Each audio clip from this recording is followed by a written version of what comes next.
মাঝি সভাপতি, মঞ্চ প্রবিষ্ট বাম কংগ্রেসের নেতৃবৃন্দ, আর আমার গুরুজনেরা, সাথী বন্ধু, ভাই ও বোনেরা, আপনারা অধীরবাবুর কাছ থেকে শুনেছেন। আমি যেই ঢুকলাম, তবে রাজা বলল ভগবান গোলায় এরকম বিশাল সমাবেশ এর আগে কখনো হয়নি। বাম এবং কংগ্রেস একেবারে নিচু থেকে ওপর পর্যন্ত এক কাজটা হয়েছে, আর তাকে দেখে মানুষ, বিজেপি বিরোধী মানুষ, তারা সবাই এক কাজটা হয়েছে। আর যত মানুষ এক কাজটা হয়েছে, মমতা ব্যানার্জি আর অভিষেকের তত বুক দুঃখ বুক দুঃখ দুঃখ। কারণ বিজেপি কংগ্রেসকে ভেঙে তৃণমূলকে তৈরি করেছিল আরএসএস।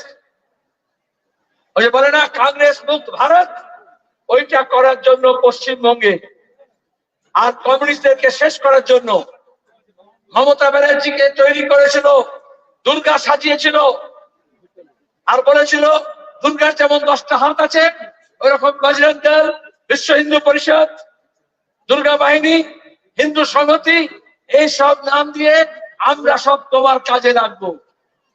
আগে যখন কংগ্রেসের আমল ছিল, এখানে যখন বামফ্রন্ট সরকার ছিল, কোন বিজেপি ছিল, কোন তৃণমূল আসার আগে, কোন মোহন ভাগবত, কোন যোগী, কোন অমিত শাহ, কোন নাড্ডা, কোন মোদী সাহস ছিল পশ্চিমবঙ্গে এসে লম্বা চওড়া কথা বলবে? রাজ কেন হলো? এইটাই বড় প্রশ্ন। অনেকে মনে করেছিল এই যে তৃণমূলের অন্যায়, প্রতিদিন নির্যাতন হচ্ছে, ধর্ষণ হচ্ছে, লুট হচ্ছে, চুরি হচ্ছে, 100 দিনের কাজের টাকা, ঘরের টাকা, কালভার্টের টাকা, রাস্তার টাকা, এমনকি বিধবা ভাতা, বার্ধক্য ভাতা, ইমাম ভাতা, সংখ্যালঘু ছেলে মেয়েদের যে স্টাইপেন্ড স্কলারশিপ আমরা চালু করেছিলাম, বেকার ছেলে মেয়েদের স্বনির্ভর প্রকল্পে যে টাকার ব্যবস্থা আমরা করেছিলাম, এই সব চুরি হয়েছে। শিক্ষক নিয়োগে দুর্নীতি হয়েছে, 25,000 শিক্ষকের চাকরি গিয়েছে স্কুল সার্ভিস কমিশনে, একইভাবে মাদ্রাসা সার্ভিস কমিশনে। আমরা মনে করি অনেকে যোগ্য, কিন্তু পরীক্ষা এমন করে করলো, ওই যে শুনলেন না কাকুর দলার স্বর, অভিষেকের কাকু কালীঘাটের, সেইখানে সব ধরা আছে, কোথাকার টাকা কোথায় জমা হয়েছে। গোটা রাজ্যে লুটপাটের রাজত্ব শুরু হয়েছে, চিট ফান্ডের সময় থেকে শুরু হয়েছে, আর এখনো চলছে। এই চুরি জচ্চুরি বন্ধ করার জন্য অধীর, সেলিম, বামফ্রন্ট আর কংগ্রেস আমরা হাত বেরিয়েছি। শুধু মুর্শিদাবাদ জেলা না, একটু আগে লালগোলায় গিয়েছিলাম, সেখানে বলেছি মুর্শিদাবাদে তো 3টে লোকসভা আসন, 3টেতেই বাম এবং কংগ্রেসের জোট প্রার্থীরা জিতবে, হ্যাটট্রিক হবে। মুর্শিদাবাদে হ্যাটট্রিক হবে তো? তার জন্য লড়াই হবে, হবে তো? লড়বো, একসাথে লড়বো। ভগবান গোলা এবার 2টো ভোট, লোকসভার সঙ্গে সঙ্গে বিধানসভার উপনির্বাচন। আঞ্জু বেগম আপনাদের ঘরের মেয়ে, সে হচ্ছে প্রার্থী, কর্মঠ, একেবারে জসিলা, ছুটে বেড়াচ্ছে, সারা বছর এই কাজ করে। এই ভগবান গোলায় যখন মহসিন সাহেব এমএলএ ছিলেন, তখন দমকল কেন্দ্রের জমি দেখা হয়েছিল। তারপরে কিন্তু তৃণমূলের সরকার, তৃণমূলের এমএলএ, আর দমকল হোক না। আসলে দমকল তো আগুন নেভায়, বিজেপি আর তৃণমূল আগুন নেভানোর ব্যবস্থা করে না, আগুন জ্বালানোর ব্যবস্থা করে। কালকে মুখ্যমন্ত্রী, তার লজ্জা করা উচিত, এখানে এসে মিটিং করে গেছেন ভগবান গোলায়, আর তারপরে তৃণমূলের মস্তানদের উস্কানি দিয়েছেন, আর পুলিশকে বুঝিয়েছেন, এই রানীতলা থানার অফিসারদেরকে কিভাবে তৃণমূলের দালালি করতে হবে। মাঝ রাতে আমাদের নির্বাচনী অফিসে ডিজেল ভর্তি বোতলের মধ্যে ছুঁড়ে দিয়ে আগুন লাগিয়েছে। আমাদের লোকজন যখন অভিযোগ করেছে, থানা বলছে উল্টো হম্বি তম্বি করছে। আমরা মা বোনেদের বলবো, ধন্যবাদ দেব, ওই মাঝ রাতে কোনো দমকল লাগেনি, কোনো পুলিশ লাগেনি, পাশের বাড়ির মেয়েরা এসে সেই আগুন নিভিয়েছে। আজকে মায়েরা ওই আগুন নিভিয়েছে, কিন্তু গোটা দেশে আর গোটা রাজ্যে যে আগুন লেগেছে, মব লিঞ্চিং, লাভ জিহাদ, কে গরুর মাংস খায়, এইসব নিয়ে রোজ খুনোখুনি হচ্ছে না, বুলডোজার পলিটিক্স হচ্ছে না। বাংলাভাষী মানুষ গুড়গাঁওতে গিয়ে, এখানে যেহেতু কাজ নেই, নয়ডায় গিয়ে, বেঙ্গল কর্ণাটকায় গিয়ে, মহারাষ্ট্রে গিয়ে, কেরল থেকে কাশ্মীর কাজ করে। আর যেখানে যেখানে আরএসএস বিজেপি আছে, বাংলায় কথা বললেই বলে বাংলাদেশি, নাহলে বলে রোহিঙ্গিয়া, এখন আবার বলে জেহাদি। এইভাবে মানুষের উপর বুলডোজার রাজনীতি করছে না? তার প্রতিবাদ করতে হবে, আগুনটাকে নেভাতে হবে।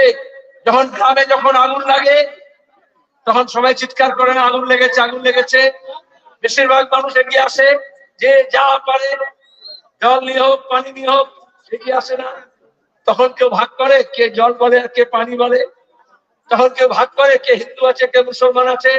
তখন কেউ দেখে কে কংগ্রেস আছে, কে সিপিএম আছে। দু রকমের লোক দেখা যায়। বেশিরভাগ লোক আগুন নেভাতে যায়, আর কিছু দুষ্টু লোক কেরোসিন তেল, পেট্রোল নিয়ে যায় আগুন লাগাতে। আজকে দেশে আগুন লেগেছে, তাই বাম কংগ্রেস একসঙ্গে হয়ে মানুষকে নিয়ে আমরা আগুন নেভাতে নেমেছি। আর বিজেপি, তৃণমূল, আরএসএস আগুন জ্বালাতে নেমেছে। দেখতে হবে, লড়াই হবে। সেই লড়াইয়ে আগুন জ্বালানোর শক্তি যেতে না আগুন নেভানোর শক্তি নেবে। কেন আগুন লাগছে দেশে? কারণ মানুষের পেটে আগুন লেগেছে, মানুষের রোজগারে আগুন লেগেছে, জিনিসপত্রের দামে আগুন লেগেছে, বাজারে আগুন লেগেছে। যখন কৃষকরা পেঁয়াজ, আলু, যখন পাট, যখন ধান, যখন সবজি তৈরি করে, তখন কিন্তু দাম পায় না। আর যখন সার কেনে, কালোবাজারি হচ্ছে। কীটনাশক কেনে, বীজ কেনে, ডিজেল কেনে, বিদ্যুৎ কেনে, তখন তার দাম বেড়ে যাচ্ছে হুম করে। তাহলে এই দামের আগুনের যে দামে যে আগুন লেগেছে, সেটাও নেভাতে হবে। কারণ মানুষের আয় কমছে আর ব্যয় বাড়ছে। একজনের আয় চলছে না, সবাইকে মিলে কাজ করতে হচ্ছে। এরা যে কাজ নেই, পরিযায়ী শ্রমিক হচ্ছে। আমাদের ছেলেরা এখানকার যারা সবচেয়ে ভালো বাড়ি বানাতে পারে, ব্রিজ বানাতে পারে, টাওয়ার বানাতে পারে, কাঠের মিস্ত্রি আছে, দক্ষতা আছে। কিন্তু আমার এখানকার মুর্শিদাবাদের ছেলেরা, তারা কি জন্মেছে, তারা কি কেরল থেকে কাশ্মীরে কাজ করার জন্য, দেশে বিদেশে গড়ার জন্য? না, তারা এই মুর্শিদাবাদ গড়তে পারে না, তারা ভগবান গোলা করতে পারে না, নিজের বাড়ি, নিজের গ্রাম, নিজের জেলা, নিজের রাজ্য করতে পারে না। তাদের দক্ষতা, তাদের শিক্ষা, তাদের মেধা, তাদের বুকের বল, তাদের হাতের তাগতকে কাজে লাগাতে হবে। এই সরকার সেটা চায় না। এমনকি যখন রাস্তাঘাটে ঘুরছে, ভগবান গোলা ধুয়ে, রাস্তা নেই। আমি বললাম, ये सड़क है या नरक है पता नहीं चलता। কারণ রাস্তার টাকা লুট করেছে সীমানা এলাকায় বিএসএফ। আমাদের বর্ডার এরিয়া কৃষকরা আখ লাগাতে পারবে না, পাট লাগাতে পারবে না, ভুট্টা লাগাতে পারবে না। কেন? মানে স্মাগলিং আটকানোর জন্য। আর অনুব্রত বসে স্মাগলিং করছে, কালীঘাটে বসে করছে ব্যানার্জি পরিবার। আহমেদাবাদ, গাজিয়াবাদ থেকে স্মাগলিং হচ্ছে। আন্তর্জাতিক সীমানায় কেন্দ্রের সরকার আর রাজ্যের সরকারের লোকজন যদি যুক্ত না হয়, কোনোদিন পৃথিবীর কোথাও এই স্মাগলিং হয় না। আর এখানে পুলিশ কাউকে বলছে পানি কেস, কাউকে বলছে কাজা কেস, কাউকে বলছে স্মাগলিং কেস। আমরা রানীতলার পুলিশকে বলছি, অনেক দলদাসগিরি হয়েছে। এখন তৃণমূলে দালালি করছে। অজিবাবু বললেন তৃণমূলের লোকজন কাজ করছে না, বলছে সেলিম ভাইকে জন্য কাজ করবো, আর নাহলে করবো না। পুলিশ খবর দিচ্ছে, তোরা তৃণমূলের কাজ করছিস না কেন? আসলে অনেক পুলিশ অফিসার আছে এরকম কয়েকটা, যাদের প্যান্ট খুললে দেখবেন ভেতরে আন্ডার প্যান্টে তৃণমূলের ছাপ লাগানো আছে।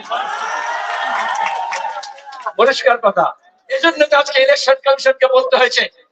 অজিত সেলমে জন্য বলেছে, এটা পুলিশের লজ্জা করার কথা নয়। আমাদের টাকায় চলে, মাইনে দেওয়া হয় তাদেরকে, অথচ ভোটের সময় কেন্দ্রীয় বাহিনী আনতে হচ্ছে।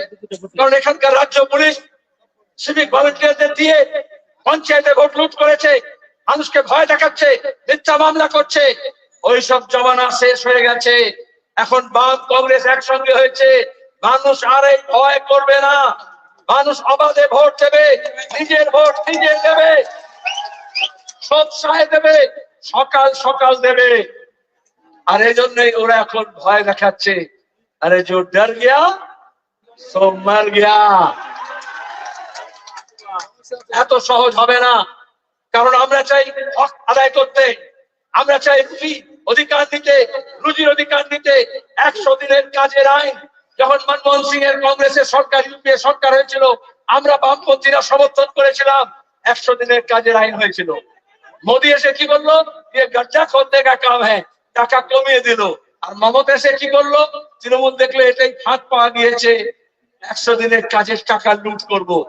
আমরা বলেছিলাম সব মানুষকে ঘর দেওয়া হবে, ঘরের প্রকল্প সরকারের, কেন্দ্রের সরকারের।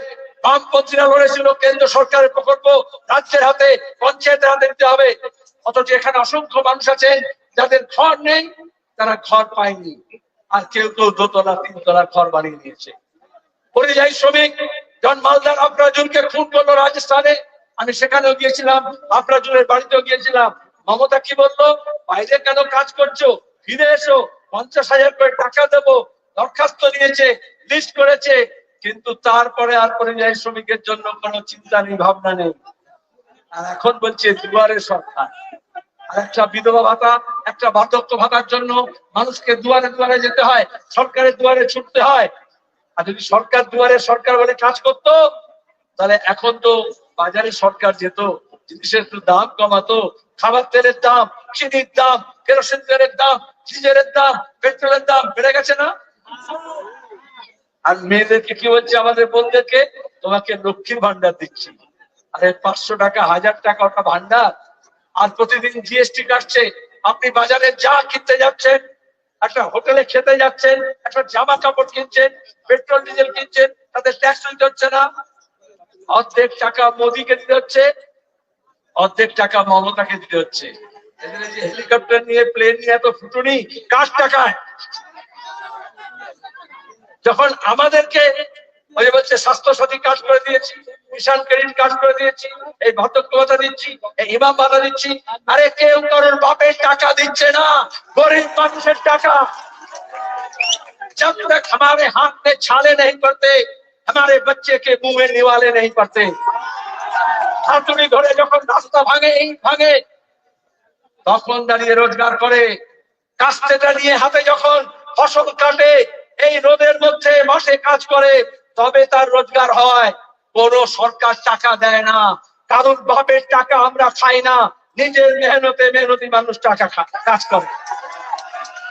আর যারা লুট করছে, যখন শিক্ষক নিয়োগের টাকা দুর্নীতি করেছে, ওই যে পার্থ চ্যাটার্জির ঘরে এত টাকা এলো, অর্পিতা তার বান্ধবী জ্যোতিপ্রিয় মল্লিক রেশন কেলেঙ্কারি করেছে, পোকা খাওয়ানো চাল আর গমের আটা খাইয়েছে মানুষকে, অসংখ্য মানুষের রোগ হয়েছে।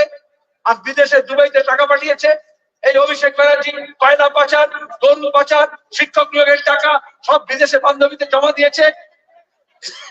আর এখানে বলছে তোমাদেরকে আমি টাকা দিচ্ছি। আরে আমাদের টাকা লুট করেছে, সেই টাকা আদায় করতে হবে। বলে কি করে আদায় করব? এই গরমে দেখবেন অনেকে খুব যখন প্যাসা হয়ে যায়, তৃষ্ণার্ত হয়, তখন আখের রস খায় না। আখের রস কি করে বেরোয়? সেটা কি থাকে, দুটো লোহার এরকম থাকে না, আর মাঝখানে আটকাত হয় না। তাহলে এই যে বাম আর কংগ্রেস, এই দুটো বড় বড় লোহার চাকা হয়েছে। আর যাদের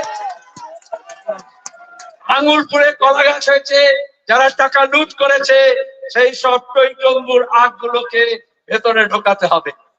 কিন্তু ঢুকলেই রস বেরোবে না, একটু চাকাটা ঘোরাতে হবে। টুক করে আওয়াজ হয় না, ঘোরে না। এই আপনাদের সবাইকে বলছি, এই 1 সপ্তাহ আপনারা একটু ঘুরিয়ে দিন, তারপরে 5 বছর এই রস সব বার করা হবে। গরিব মানুষের হকের টাকা, লুটের টাকাগুলো চিট ফান্ড থেকে আরম্ভ করে এখন শুধু স্কুল সার্ভিস না, মাদ্রাসা সার্ভিস কমিশন। আজকে হাইকোর্ট রায় দিয়েছে 14, 16 যতগুলো টেস্ট পরীক্ষা হয়েছে, নিয়োগ হয়েছে প্রাথমিকে, সেইটা নিয়ে এখন একটা পরীক্ষা ঠিক মতো দিতে পারে, টাকা লুট করেছে। এর মধ্যে অনেক যোগ্য আছে, কিন্তু কেন্দ্রের সরকার, রাজ্য সরকার মিলে গরিব মানুষের স্কুল, আমাদের primary health centre, subsidiary health centre সব তুলে দিচ্ছে। যখন ইউপিএ সরকার হয়েছিল, রুরাল হেলথ মিশন করেছিলাম আমরা, গ্রামে গ্রামে যারা চিকিৎসার ব্যবস্থা হয়, এখন সরকারি চিকিৎসা শুধু রেফার করে দেয়, আর প্রাইভেটে যেতে হয়, প্রাইভেট স্কুলে যেতে হয়। তাহলে আমাদের টাকা খরচা, মা বোনেদের বলবো, তাহলে আমাকে তো নিজের পকেট থেকে টাকা খরচা করতে হচ্ছে। যখন কান মুড়ে টাকা নিচ্ছে ট্যাক্সের নামে, তখন কিন্তু বিজ্ঞাপন দিচ্ছে না। আর যখন টাকা 500 টাকা দিচ্ছে, তখন বিজ্ঞাপন দিচ্ছে। এই টাকাগুলো আদায় করব, যারা পাচ্ছে না তারাও পাবে সব ভাতা, আর যতজন পাচ্ছে তার চেয়ে বেশি জন পাবে। চুরি বন্ধ করলে যত পাচ্ছে তার দ্বিগুণ পাবে। সেই লড়াইটা আমাদের করতে হবে। এখানে ভগবানগড়া কলেজের প্রশ্ন, আমাদের হরিরামপুরে ব্রিজের প্রশ্ন, আমাদের দমকল কেন্দ্র, আমাদের দাঁড়িয়ে স্বাস্থ্য কেন্দ্র, তার সঙ্গে দাঁড়িয়ে গঙ্গার পদ্মার ভাঙন, সেচের ব্যবস্থা, কেন সাবমার্সিবল পাম্পের জন্য, কেন সোলার সিস্টেমে কেন পাম্প চলবে না, কেন মানুষকে নিজের খরচায় জল কিনতে হবে। এই সব অনেক ব্যাপার আছে। আমি যে বলতে পারি সেটা তো প্রমাণ করতে হবে না। অনেকক্ষণ আপনারা শুনেছেন, এসব জামাত হবে, তার আগে আমি শেষ করব। এই কথা এখানে বলার নয়।